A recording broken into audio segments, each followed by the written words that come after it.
Hi, I'm attorney Vincent Davis, and I've been fighting CPS for over 35 years. Through my years of experience, I've gained invaluable insights that I'm ready to share with you. If you're a parent or a caregiver or a relative, we need to talk. I'm offering a new opportunity for you to speak with me on a one-on-one basis. Ask me any questions, and I'll provide you with the insight you need to take steps in your CPS case. Members get everything they need to gain confidence and the knowledge that they need to support necessary to truly fight back. And as a special thank you for attending, I have a special offer just for you. Don't miss out, join us, and let's take that next step together. I'll see you at the question and answer event.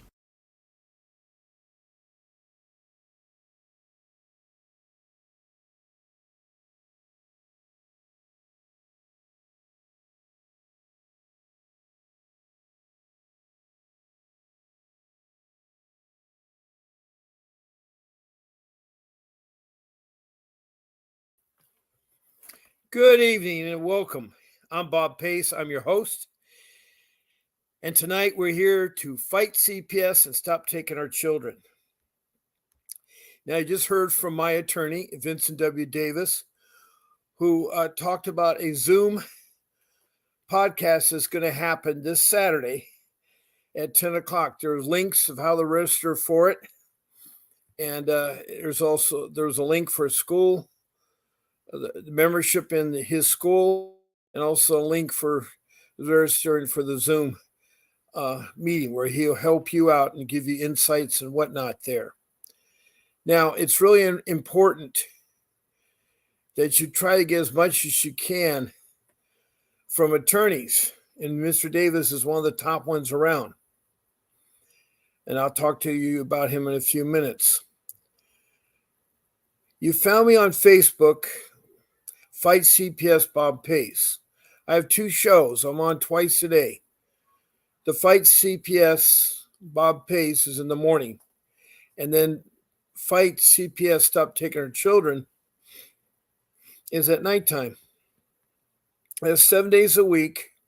That's from 10 o'clock in the morning Pacific Standard Time for 1 hour and 7 p.m. Pacific Standard Time for 1 hour. And the only exceptions to that is on Sunday. I go to church, so my show's 2 hours earlier. It's on at 8 o'clock on Sunday, 8 to 9 p.m., 8 to 9 a.m. Pacific Standard Time. My evening show on Friday, since it's high school football, Friday Night Lights, there's a football game I go to every Friday night.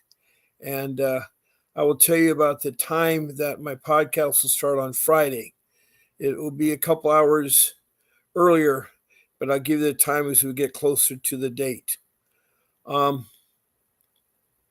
So that's where you'll find me, Monday through Sunday, and those are the times and so forth.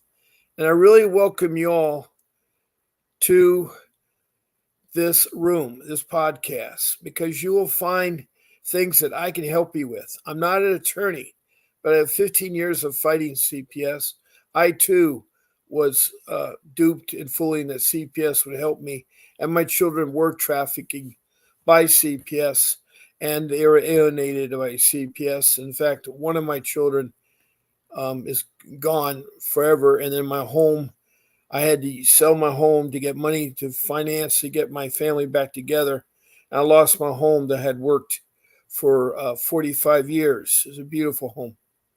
And of course, my credit's ruined.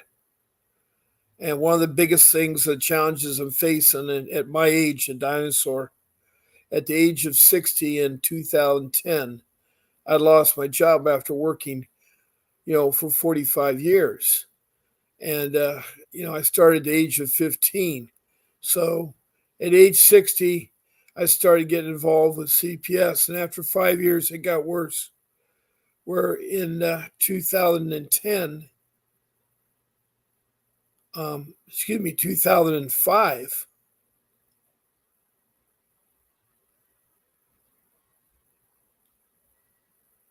or 2015, it was in 2010 when I lost my job through no fault of my own. And that's when they got involved with me in 2010. Then in 2015 is when my children were taken. And it's a horrible nightmare. I know most of you are probably going through the same thing. What is CPS? What do I call CPS? I define CPS as the Child Protection System. It's in every county in every state in the USA. It's also around the world. The Child Protection System is the agency in the United States of social service that is supposed to take care of our children from neglect and abuse. That's one of the things they're supposed to do. They're also supposed to help families in need of housing and clothing and food and transportation and education and medical and a job. They're supposed to help families, not tear them apart. But unfortunately, the third thing to do is they tear apart a family. And lately, it seems they've been doing it with everybody, even if they're not in imminent danger. You're only supposed to remove a child if they're in imminent danger. But they seem now to take children. They come to your home unannounced, and they trick you to open your home to them. They also trick you to give them your child. That's wrong. You're not supposed to talk to them, and you're certainly not supposed to give them children or open your door to them. That goes for the police as well. And I'll talk more about those too. But anyway, there are 4 ways you can interact with this podcast. One of the first ways is to be in this room.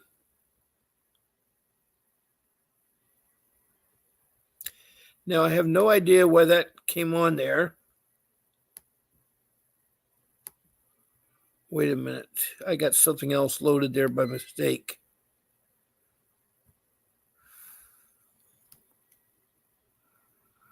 Somehow I've added something. Okay, I know what I did. You have to be really careful. There's a lot of things you can click and highlight. And what I did is I highlighted one of the rooms. Each of the 7 rooms sends a message.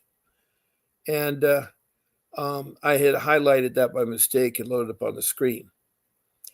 Good evening, Natalie. I'm so glad that you came to my show. You locked the door. That's good. No one bothered you. I'm glad to hear that. Natalie is a single woman who had 2 children, and she does not have touch with her 2 children. She misses them terribly. She lives in West Hollywood, California, and West Hollywood has very strange things happening all the time. But she's been really good. She's really helped out with things such as the homeless problem in the area of California, near Bloomington, California, where what happened is the owners were selling their homes and displacing all the renters, Latino renters, and they had no place to go. The homeowners were given fair prices for the homes by the Amazon company that wanted that area to do an industrial park type thing.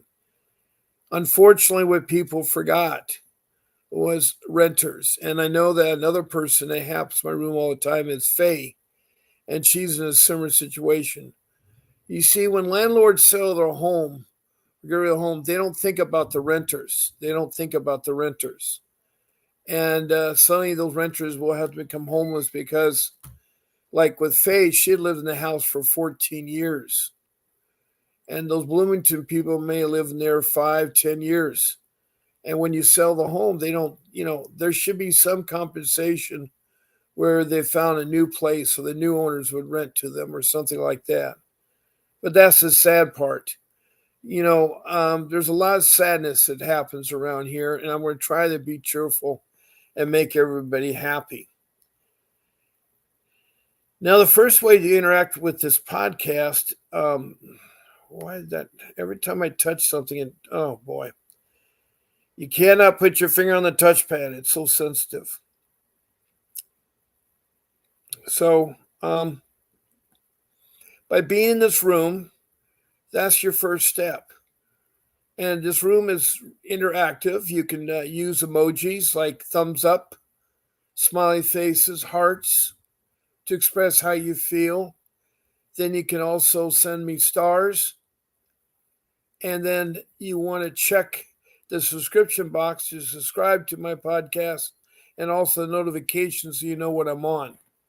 As I say, I'm on 14 times a week, twice a day, 7 days a week. There's a lot of information I give you, and a lot of my shows are recorded, and you can listen to them and hear about my 5 rules, hear about the topics like the ICWA Act of 1978, the Indian Child Welfare Act, or a 388 motion, or a 160 hearing, JV hearing. There's lots of things that I have that I can share with you. Now, if you want to do something more with with your room situation, the second way to interact is to write something to me about CPS. Now, that could be a question or a comment about your case or something in CPS that you're confusing. Please text me a comment, and when you're doing so, please show me your first name, your city or county, and the state that your case is in. Now, if you happen to be from outside the United States, please do the same thing, your name, city, but put it on your province or state and your country. Yes, I mean country. I have right now 14 countries that have contacted me about CPS. We are worldwide, and I like to help out everybody. Everybody. I've had Bangladesh. I've had New Delhi, India.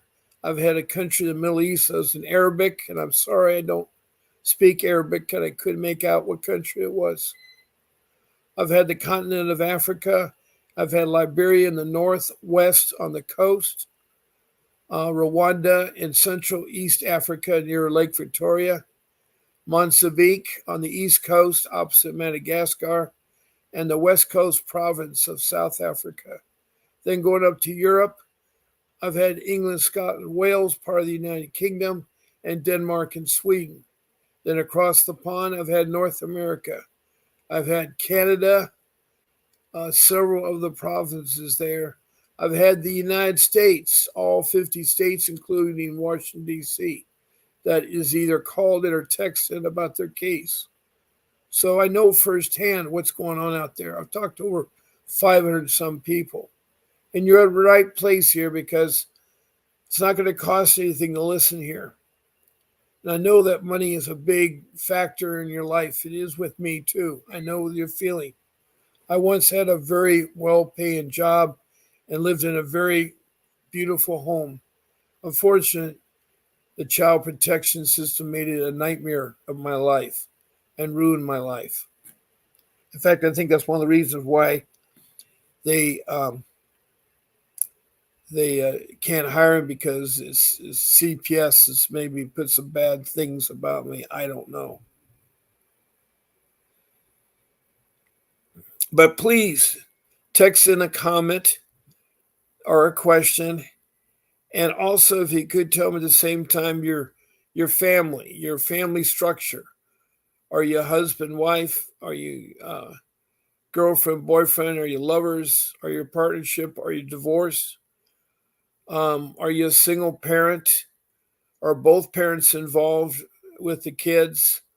Are there multiple parents involved with the kids? Is there multiple moms and dads?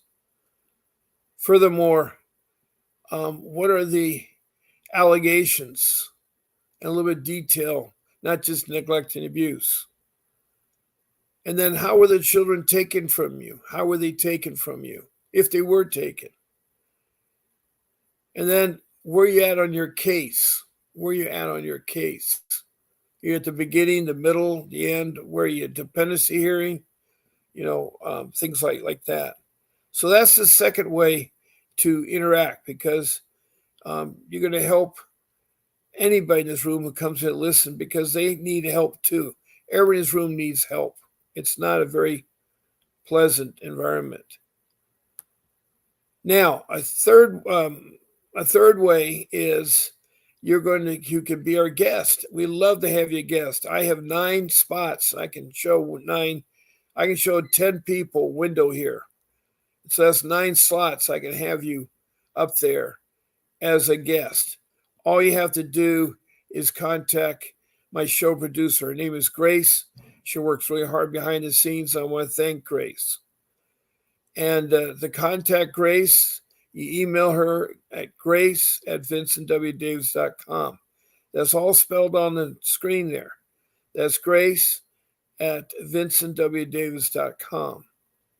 And all you do is email her one of my 14 shows: morning show, evening show, Saturday, Sunday, Monday, Wednesday, whatever day of the week you want and whatever time. And then she will send you a link to StreamYard, which is the application we use on here and are broadcasting on YouTube. And if you get knocked off StreamYard, don't panic, because the link she sent you is still good. It's good for that show. So hang on to that link. Also should tell you what you can do and not do on the podcast, such as no eating or smoking. And we don't use the children's names, the judge's names, or the social worker names.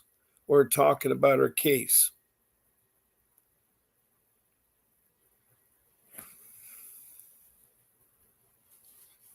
So just email Grace at vincentwdavis.com.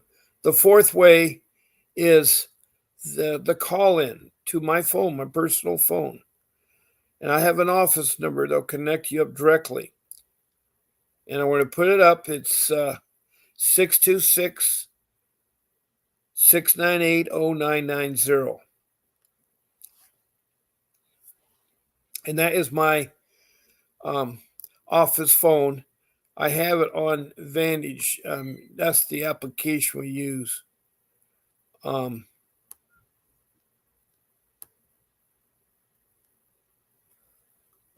That's the software, phone software is Vonage.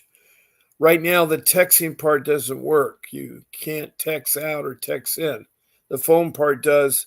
I know my show producer's working on it, and hopefully it'll be working soon. So that's it. Now, my phone, I'm available to talk to during the show hours. Before my show time and after my show time, there's no way that I can talk to you. I'm not allowed to talk to you. And so tonight is a show that you go in one of many different directions. If I had a guest, we could talk about their situation. If someone calls in, I could put it on speakerphone and talk about their situation there. Or if you text me something, we can talk about it. Another interesting thing is there's topics all the time. Like this morning, Faye, who's from Richmond, Kentucky, was on my podcast.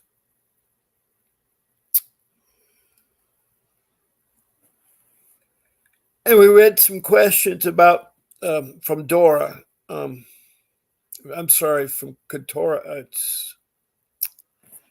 I get confused here. Let me see what it is. It's Cora, the Cora application. It's a question answer questions about, and mine's geared to CPS, so I want that to be there. But it's Cora's Digest. Anyway, we branched off and started talking about how to discipline teenagers and how to do and talk about things. It was great. I would read something and then Faye would answer back. And it was great to have that kind of participation. I prefer to have people involved that like to call in. Natalie's called me in lots of times, and she's also given me. And you're still reading the article about Bloomington, California. Yeah, that is quite an interesting thing that you shared with me, Natalie. That was good. Let's see if Faye can join us, because she might have something that she wants to do here.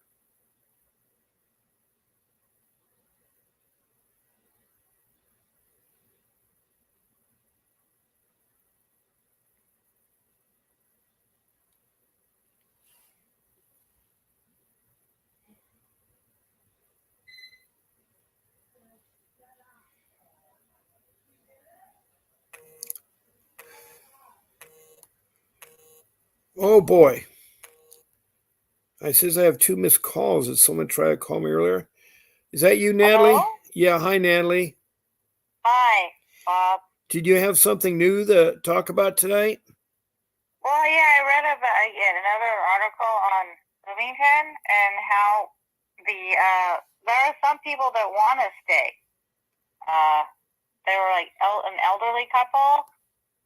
So this is a scary thing. Is like basically like behind what will be behind their house. It'll be like a truck stop, kind of like a thoroughfare for them to like the warehouse's driveway. Because they had to get rid of the other house next door, and then but a lot of the people that sold their houses, they actually got a lot of money out of them, and they complained that they had a lot of sewage problems and so forth. And then there was one man, he and his family, he has nowhere to go because he's a renter, so he's just waiting to be evicted, which is terrible. Well, what would the elderly people have to do with CPS? No CPS. I'm telling you about the article I read about. Yeah. Well, we got to keep focused, Natalie. I'm not saying it's great to talk about homeless. It's great to talk about people and be evicted. Those are really great subjects. But tonight, I want to stick to the child protection system. Something related to that. Medical kidnapping is a good one always. Like you can find parentalrights.org. They tell you stories about how kids are being medically kidnapped. I remember in one article I read that how this kid had a fever and they kidnapped him anyway. He was about like 6 months old. Yeah. You know? Yeah. Okay. So medical trafficking, that's my rule number 3. And when I do talk about that, there's 2 types of medical trafficking. One is where the children are taken in because the parents are concerned about a high fever or they are very sick and nauseated, and they take them to urgent care or the emergency part of the hospital. Unfortunately, the child protection system has social workers that work at the hospital, and they prey on families that maybe are not too well off, low income, are struggling and so forth, and they want to try to kidnap that child. So they'll make up stories that we got to take your child into custody because they think alleged you may have hurt the child or something like that. And I've heard of stories where they walk in and I'm sorry. They neglect what they do is they call in as CPS saying that the parent is the problem. Meanwhile, how can the parent be the problem when it's in the care of the hospital? Well, I'm not talking about call-ins. If people call in, they call the child protection system. They don't call the hospital. Right. And the hospital.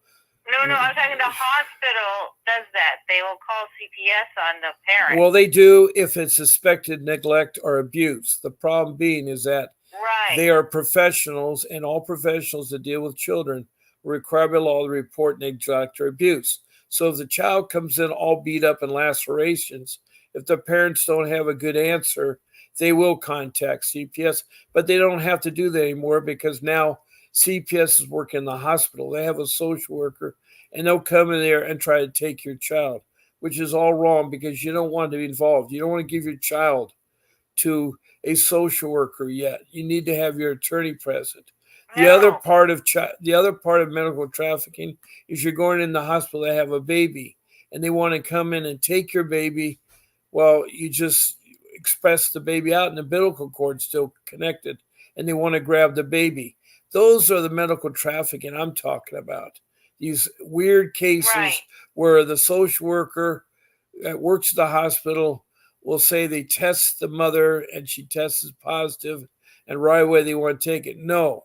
If you're in the hospital and you're having your baby delivered, it's very important that you establish a good rapport with the hospital and the doctor that the only people you want in the room are the people you suggest.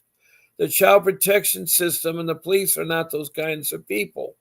Unless the mother is so disorientated or so messed up on drugs or something like that, they should help the mother have the baby, and then the mother can take the baby home. And if there is some testing going on, it's always important that you have your own insurance company test yourself, because the tests that they do are not valid. They're not really good tests, and there are a lot of problems with that. So the medical trafficking I'm talking about is regarding pregnancy or a sick or injured child, a severe sick or injured child, not someone that has a toothache or a headache or flu symptoms. I'm talking about the emergency care, urgent care. When they pull into the hospital, there's an urgent care where they determine how they help out the child. And I know, because I go in there and first thing to do, social workers want to talk to you. And I tell them, I don't want to talk to you.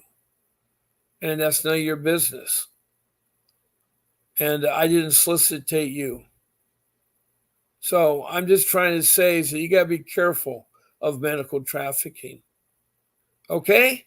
Yes, because medical trafficking is interesting because they always want to put the blame on the parent. But meanwhile, the hospital, the one that did all the mess in the beginning, they have to come up with an excuse saying that, that you did all these things or you're not mentally together. It's just ridiculous. They just have an agreement with CPS so they could just shuttle the child in the system and collect insurance. What other CPS? You like to try the Coors Digest and see how these answers come up and see what your comments are?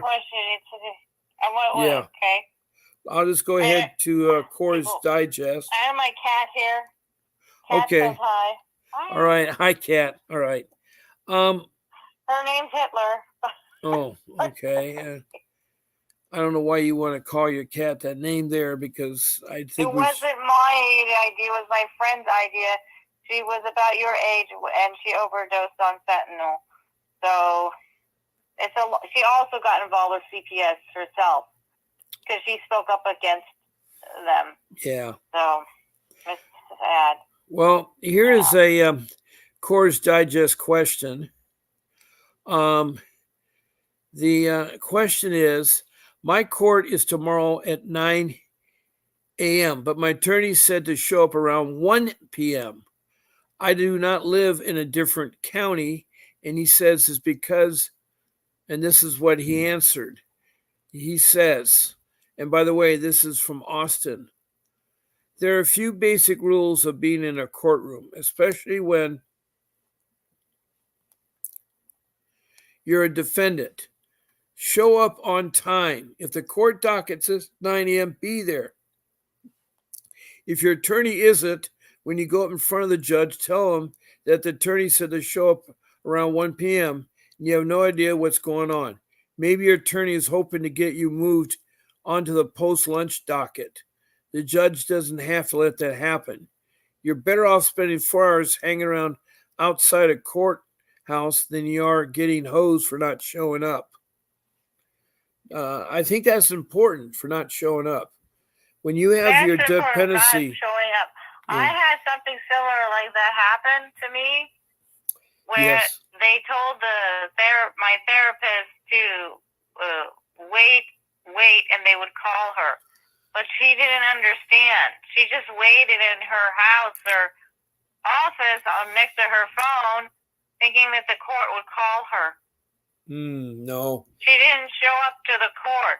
Now, I noticed in my county, which is Orange County, I'm not allowed in the courtroom. I had to be in the hallway. Are you allowed in LA County in the courtroom, or do you have to wait in the hallway?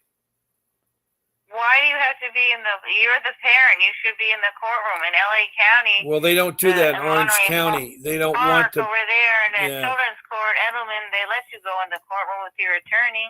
No, they don't let you do that. In fact, there's a few times they are in the room, but in Orange County, they're so corrupt.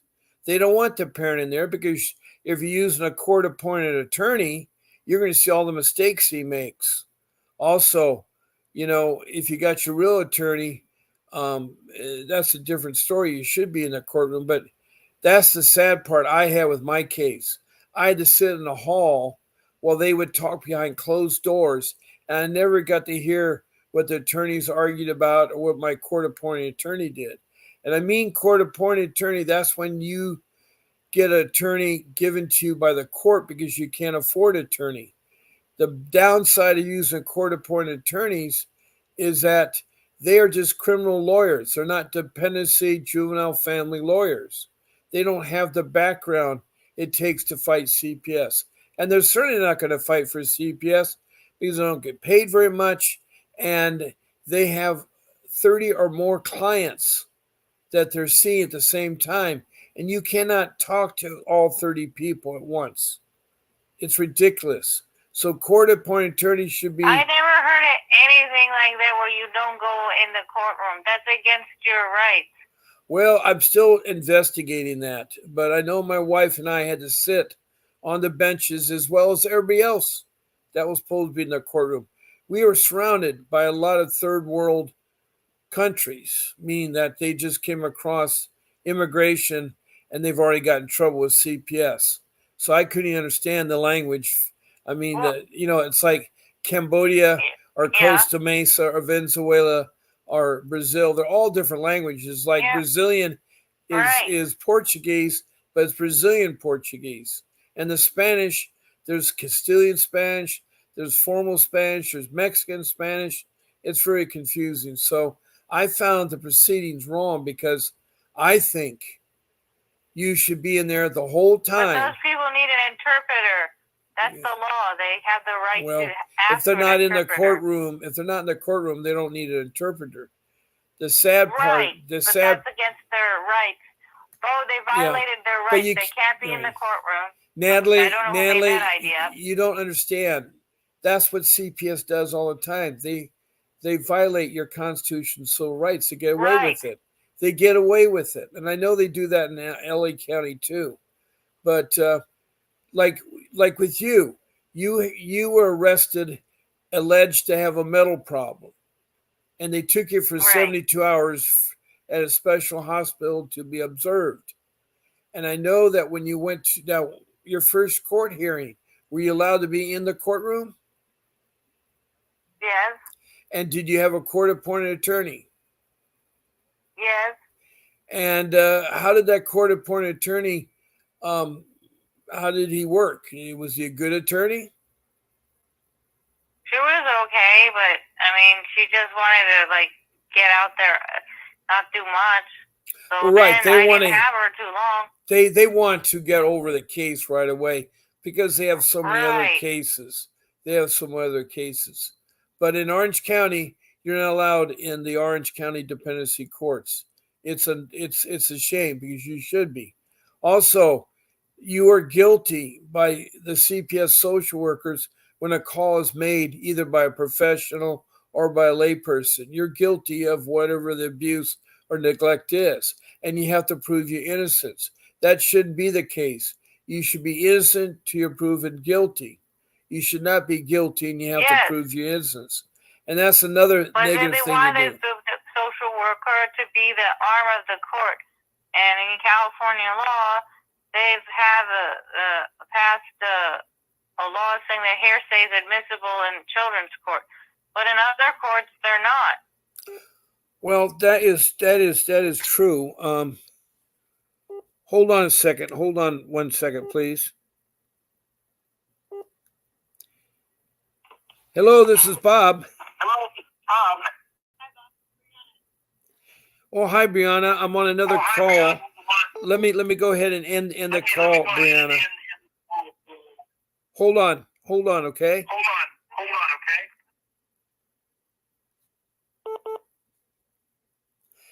Natalie, I got Brianna on another line. I need to talk to her next. Okay, thank you. Thank you. All right, bye. Bye. Okay, welcome, Brianna. I'm here. Can you speak up a little louder? I can barely hear you. I'm here. Can you hear me? Yeah, I hear you. I hear you now. Can you help us out by refreshing what city or county are you from and state? Yeah. I'm originally from Los Angeles County, but I moved to San Bernardino County in my later years. But, Right, right. And you're the mother that has 6 children, correct? Five. Children. 5. I'm sorry. You have 5 Yeah. children, and all by different dads, and they're different dads, then, right? No, same father. Oh, okay. But your husband was incarcerated, was he not? Not my husband. We actually were never married. But yeah, we were together for a very long time, like 10 plus years. He was incarcerated, correct? Well, that's because in San Bernardino, the child protection system does criminal law, because all the other child protection systems throughout the country cannot arrest people. They can only make accusations and use the dependency court. They don't incarcerate people. And I still find that very interesting. You were trying to explain to me how he was arrested and how he's sent to prison and convicted all by a child protection system. And I've never heard of such a thing. I could explain that story very simply. We basically, my youngest, actually, it's his birthday today. I don't know if I could tell him happy birthday, if that's okay. I don't know if he'll ever see this, but if it's okay with you. Sure. Happy birthday, son. I love you. Mommy loves you. Oh, and that's sweet. I hope you have a great birthday. Yeah, happy birthday. Best wishes to is he your oldest 5, or he's the 4th or the 3rd? He's the 5th. He's the youngest. Okay, so your youngest son, happy birthday to you. And I know your mom wishes that you could be there celebrating there. Yeah. So what did you in fact, since you called in, I'm going to try to get you to be in touch to talk to Mr. Davis. He is now allowing me for my guests to talk to him for 15 minutes for no charge. He wants to help you. Can you tell me? Let me get your name here so I can get your name to my show producer. It's Brianna, Breanna. No, Brianna. Okay, middle name Brianna, right? Yeah, 2 N's, yeah. All right, and your surname? Cons, C-O-N-S. C. Like pros and cons. O-N-S. Not the greatest last name, but hey. Okay. And what is your email? It is Parental Rights Matter nonprofit @gmail.com. Okay, wow, it's a long one. Hold on a second. Yeah. Oh boy. I should have shortened it. Okay, I lost somehow. I have to start at the beginning here. This is very difficult. Okay. And it has to take some time. Brianna. Yeah. And Cons, C-O-N-S. Yeah. C-O-N-S. You could just put like a side note, founder of Parental Rights Matter.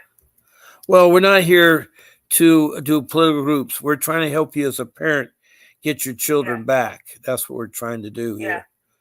So let me go ahead, and I have your phone number.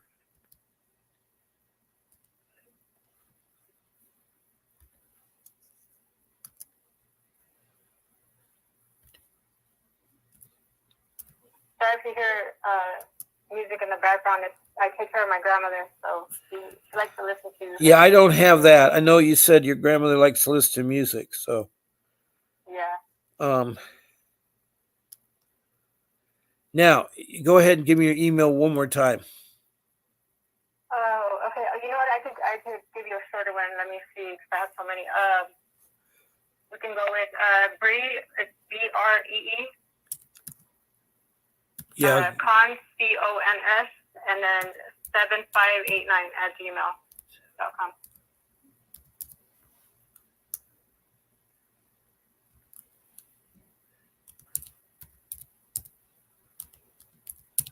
Okay.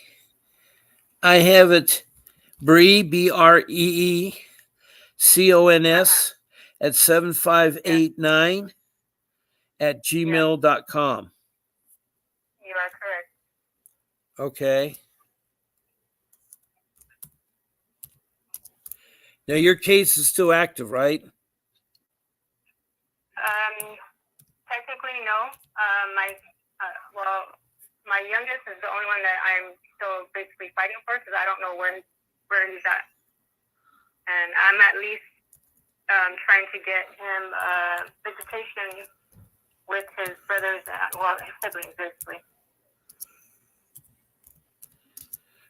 With your youngest son. Yeah, he's 5 today. He just turned 5 today.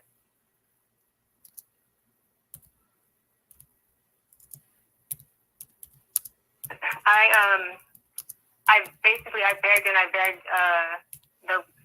anybody who was involved in the cases, the workers, all of that. I begged them to place him with family, and they would not do it. I don't know why. It was just, yeah. Okay, what is going to happen is I'm going to send this to my show producer, who will get in touch with you and arrange a Zoom private consultation with Mr. Davis at no charge for 15 minutes to talk about your case and try to help you. Cool. Thank you so much. Yeah, well, we want to help out my guests and people there, so I've done that. So, yeah, I mean, I could finish. I wanted to kind of finish the story about what really happened. We barely got into it, and it was already time, to end the show. But I mean, if you really wanted to know the details on how he got arrested and through CPS and all that, I mean, it's up to you. Yeah. Yeah. So what else would you like to say about your case to help out the listeners?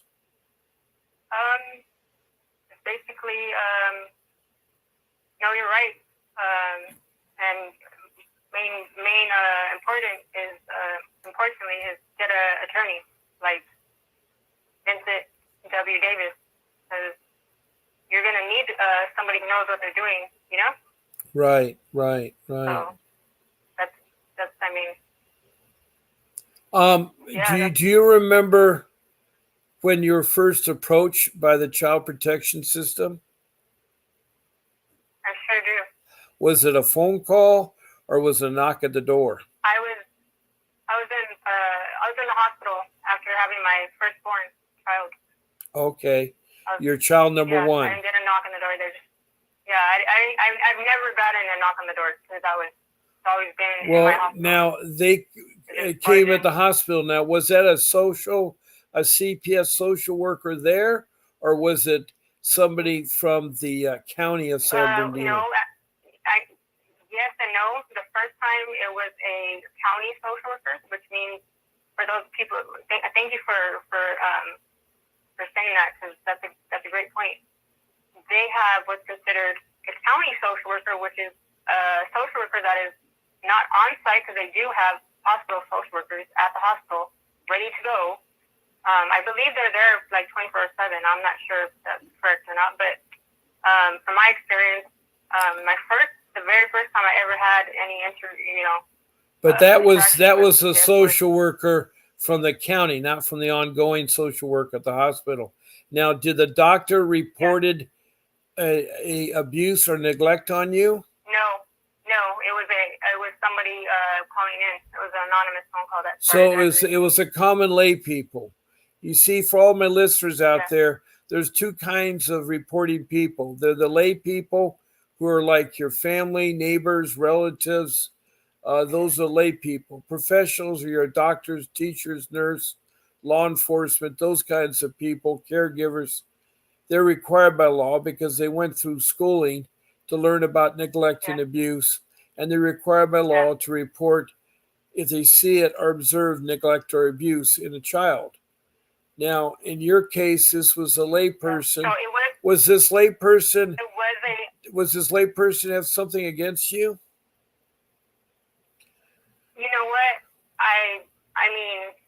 know, because I mean, I've never done anything. Regardless of if it was or not, that's not even the point is, and I appreciate you making that point right there, because that is important, because people need to know that anybody can say anything.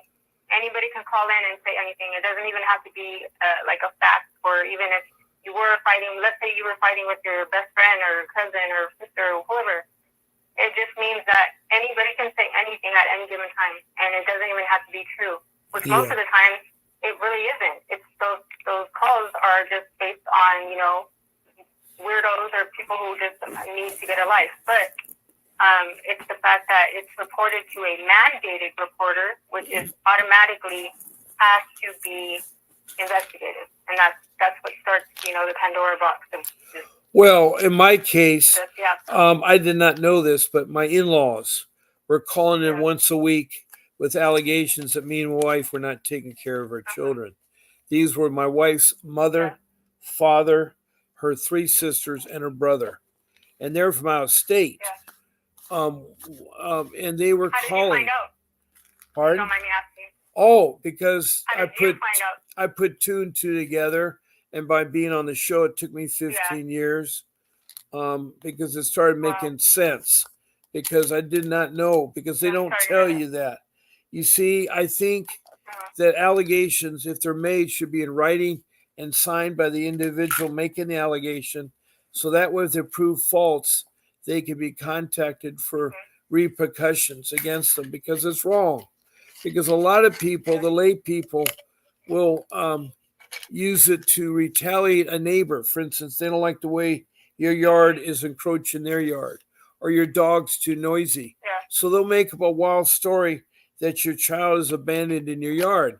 Well, CPS comes out and investigates and finds out the person doesn't even have a child. So how could it be abandoned? So these are cases that, in my case, they were saying we did not feed our children. We did not house them. We did not take them to school. It was stupid things. And this went on for 5 years. Can I let you know something, though, that I did? Like I told you, I don't know if you remember, I do my research, and I have studied this for years, so I know what I'm talking about. There is no, I mean, does it happen? Yes. Do they take kids away? Not that it's right, and not that it's wrong, but in the eyes of the law, it's not okay to take a child just because somebody is homeless or somebody is, you know, doesn't have a house. As a matter of fact, they're supposed to help you get a house. How do I know this? Because one of the allegations against me in the prior cases was that I was a homeless person or something like that. So, yeah.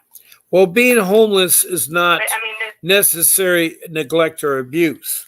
We're all struggling with that. I lost my job through no fault of my own, and in 5 years, I had to sell my house. And yes, I did lose my home there, and so I got a rental place, very expensive rental place, and I can't use there's no interest on renters. You don't get a deductible on that. So it's sad, because that's one of the biggest deductibles you can have. So, so that's what I said there. So, there's the lay people and professional people. So a professional, did a professional call you, or does a lay person call you? No, they just barged into my hospital room. No. Who called the CPS? Who called the CPS? Oh, I have a hunch. I think it was somebody in my, it was somebody close, let's put it that way, because nobody, it had to have been somebody that knew where I was at when I had my daughter. So it had to have been somebody that I thought was close to me, So, yeah. It wasn't, it was basically how, like you said, some type of retaliation. Well, deal. That's why if they sign their name and they got a record of that, you can find out, and then you can sue them for false allegations, because they put me through hell for 5 years. For 5 years. Yeah. Now, why? to kind of like double back on when you asked me if it was somebody that like, you know, I got into it with.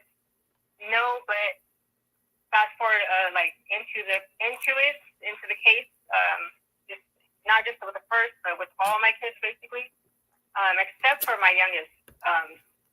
They, when I say they, I mean my sisters actually went ahead and went against me. Why, I couldn't tell you. Like, I really couldn't. I have no idea. Until this day, we do not talk. They do have my kids. They did adopt them out behind my back. But, yeah, so I'm very familiar with what you're describing as far as... Now, when the social worker from the county showed up, can you turn my voice down in the background? Okay. When they showed up, were they with a policeman? Yes. They're with what? No. The first time when the very first time, no, they just came. It was two ladies. It was okay. The county social workers, and they came by themselves. The reason why they come in two, that's supposed to protect you, because if the social worker is corrupt, the second one may not be corrupt. But that's why they have twos. Well, how about even with one of the times, I mean, we could talk about it, but just briefly, one of the times that they came in my hospital room, they came again in a pair, but they didn't have my name. They had my name as whoever reported my name, because I had my child under a different name. Because I go, oh, you know what? Probably my name. So I don't know. I just thought, let me just go under a different name when I had my baby. And, yep. But someone I knew, yeah. So it's crazy. Yeah, that's the lay people. It's crazy the tactics that they... And that's sad, because they ruined my life. And they did that for 5 years. And finally they got frustrated, the social workers. So they contacted the local police department, not the county sheriff. The local police department. Got the local police department involved. Well, at that time, I know I didn't have an attorney because I did not know about Vincent Davis. You see, that was my mistake. Yeah. I did all the things wrong when I had a CPS case. Yeah. I thought I could be honest and open, and they would be honest and open with me. I had no idea that they believe anything that a person says, your accusations, you're guilty until you're proven innocent. It's the only court of law that you're guilty until you're proven innocent.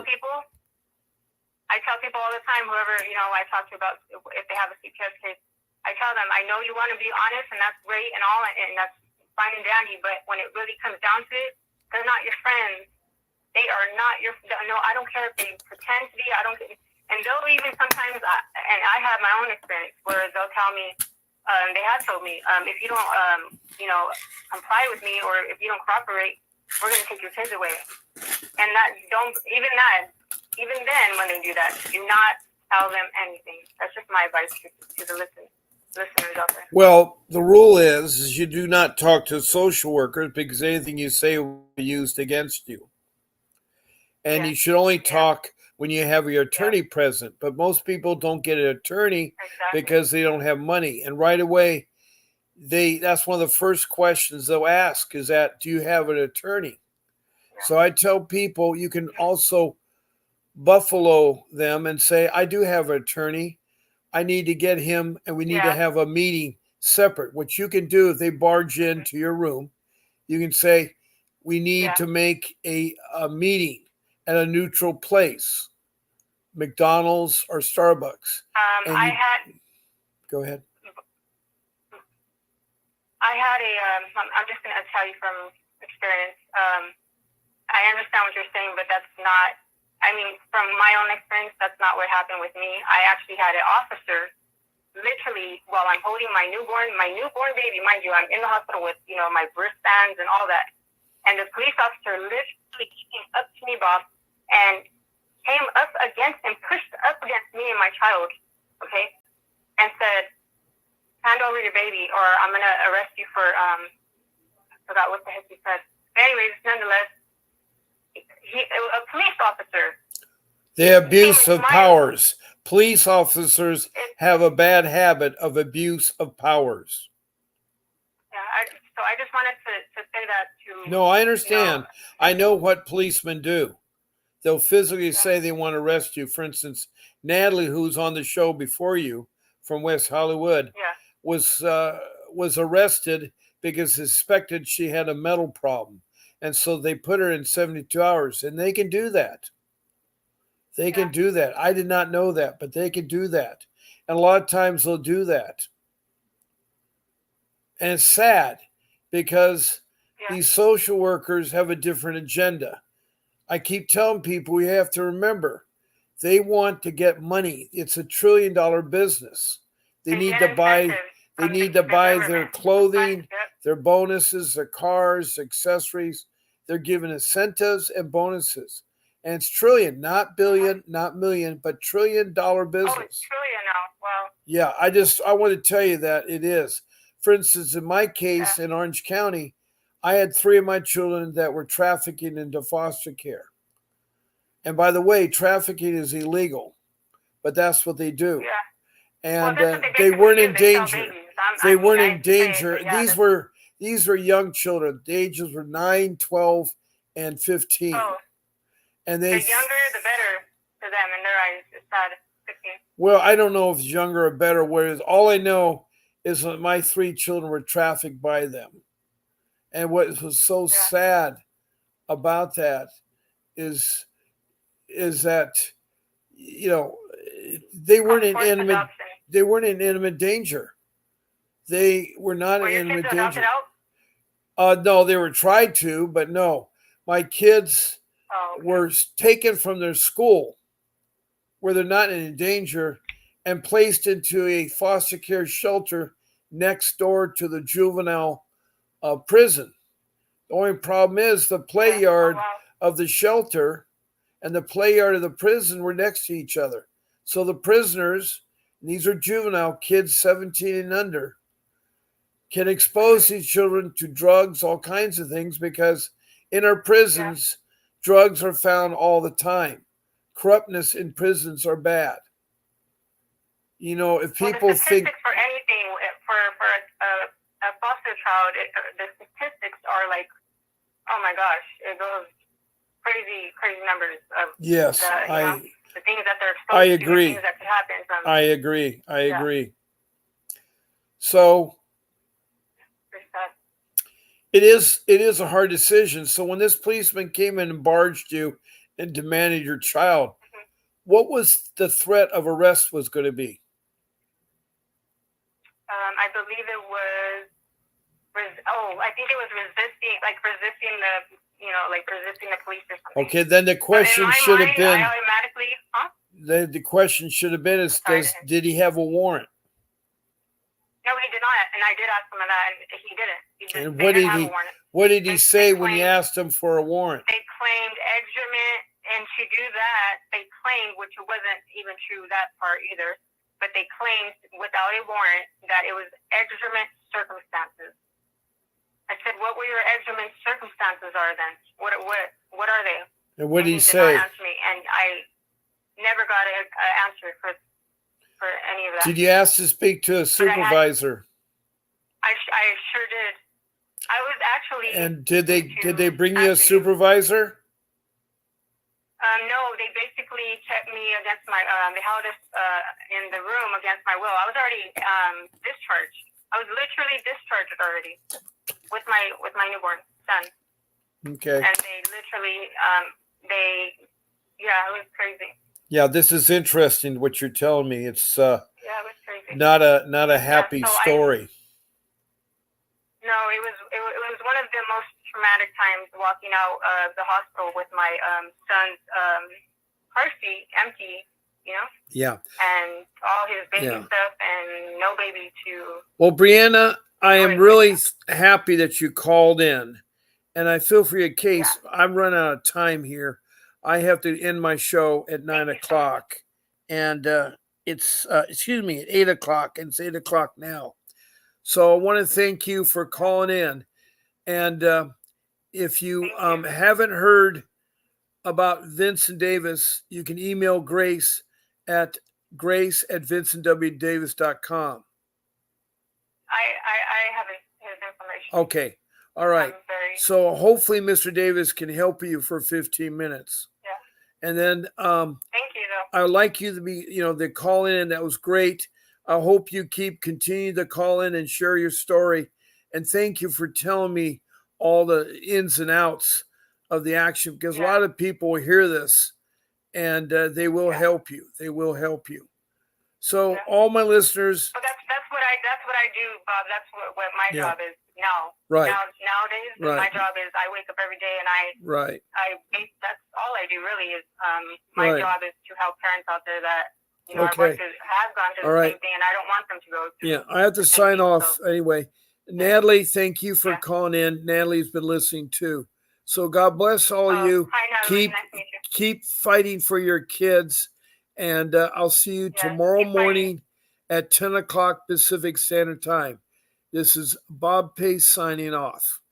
There will be a little. Thank you. It was nice talking to you. Yeah, there will be a little blurb about Mr. Davis. Will talk about his very important Zoom meeting on Saturday.